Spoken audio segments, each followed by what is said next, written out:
Hello, আমার নাম ওমর আর আমি দেখাতে যাচ্ছি আজকে আমার নতুন ঘুঘু পাখির সেট আপ। এটা অস্ট্রেলিয়ান ঘুঘু পাখি।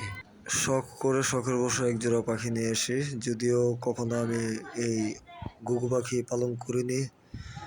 এটা অস্ট্রেলিয়ান ঘুঘু পাখি, এটা হচ্ছে আমাদের দেশি ঘুঘুর মতো না। এটা খাঁচায় খুব সুন্দরভাবে ডিম বাচ্চা করে।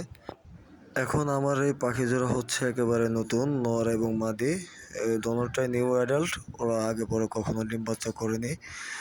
আমি হচ্ছে প্রথম ওদেরকে সেট আপে দিই। এদের খাবারে রেখেছি হচ্ছে আমি দোকানে যে লোকাল ঘুঘু পাখির মিক্সচার পাওয়া যায় ওইটা রেখেছি। এখানে ধান আছে, গম আছে, চিনা আছে, তারপর হচ্ছে আপনার মসুর ডাল আছে, হ্যাঁ, ভুট্টা ভাঙা আছে, এগুলো আর কি। খাবারটা হচ্ছে এখন যদিও একটু ময়লা, আমি খুব ভালো ফ্রেশ খাবার কিনতে পারিনি, তাড়াহুড়ো করে কিনায়। তো ওরা যে দোকানে ছিল ওই দোকানে হচ্ছে খাওয়া দাওয়ার অভাবে এদের একটু পুষ্টির ঘাটতি ছিল, যার কারণ হচ্ছে আমি এই ওষুধটা ওদেরকে দিই, এই কোর্সটা ওদেরকে দিই। এটা হচ্ছে জ্যাজবিট। এটা খুব ভালো একটা মাল্টিভিটামিন সিরাপ। এটা খাওয়ালে হচ্ছে যে কোনো পাখির মাল্টিভিটামিন ক্যালসিয়ামটা ঘাটতিটা পূরণ হয়।